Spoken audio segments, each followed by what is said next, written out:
خفه کیږه. درنو اوریدونکو، الله تعالی په خپل کلام کې فرمایي یسأله من فی السماوات والارض کل یوم هو فی شأن.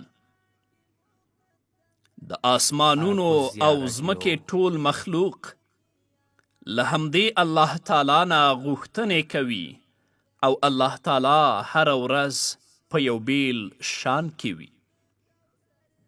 کله چې په دریاب کې طوفان راشي او د دریاب اوبه په څپو شي، تندې هواګانې راوالوزي، نو بیړیوان یا کشتیوان او ورسره سپاره خلک په یوه خوله همدې ذات ته په چیغو سر کیږي او پر ژبو یې د یا الله یا الله نارې وي.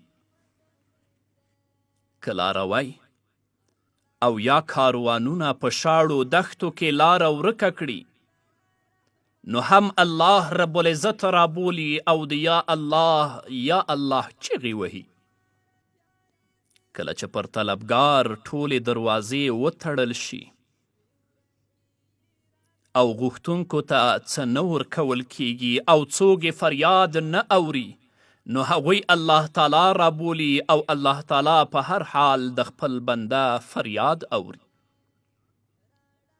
کله چې ځمکه له خپلې ټولې پراخۍ سره در باندې تنګه شي، له غم او اندېښنې نه دې سا راخفه شي، نو الله تعالی ته غږ کړه او هغه را وبله، لکه چې یو شاعر وایي کله چې د زمانې مصیبتونو را لاندې کړم او د خلاصۍ لاره مې ورکه شوه، نو نیمه شپه راپاڅېدم او خپل رب ته په زاریو شوم.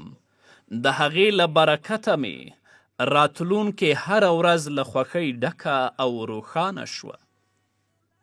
ښې او غوره کلمې بره الله تعالی ته خیږي. همداشان له زړه نه دعا، مظلومې اوښکې، له درده زګیروي، دا ټول الله رب العزت ته رسیږي. د اړتیا پر مهال د نیمو شپو په دعاو کې هماغه ذات ته لاسونه لپه کیږي. په ستونزمنو حالاتو کې سترګې الله ته ور اوړي او په پیښو کې هماغه ذات ته فریاد کیږي.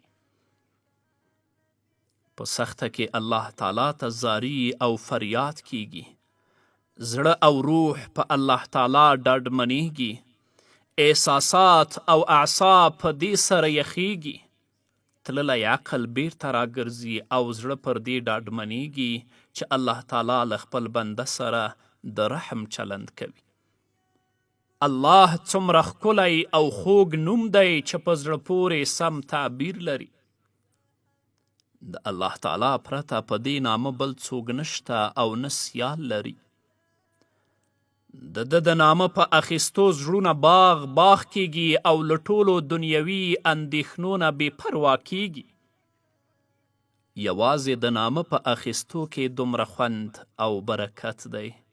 یو شاعر وای ستا د جلال او قدوسیت د بیان لپاره به د الفاظو زیرمې او ذخیرې ختمې شي، خو تعبیر به بیا هم نیمګړی پاتې وي. یعنی دغه تعبیر د الفاظو د وس خبره نه ده.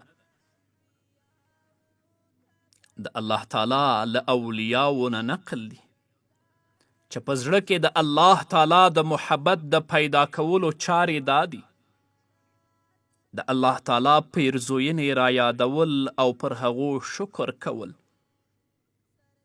له نیکانو سره ناسته ولاړه د هغوی حالات، پیښې او کتابونه لوستل، د ژوند په ټولو چارو کې د سنتو پامنیوی یعنی د سنتو پابندي.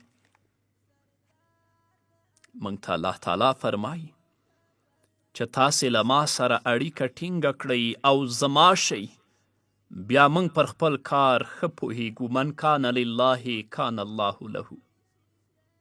تاسې ما راضي کړئ نو زه به له تاسې خوښ شم. د دې داسې مثال دی لکه یو پاچا او ولسمشر یوه لویه میلمستیا وکړه. په هغې کې د هیواد ټولو امیرانو او رئیسانو ګډون لر. وزیرانو، رئیسانو، ټولو میلمنو او کوربنو هماغه یو شان خواړه وخوړل چې ورته چمتو شوي ول. په خوړو کې څه توپیر او فرق نه و، خو مرتبې بېلابېلې وې.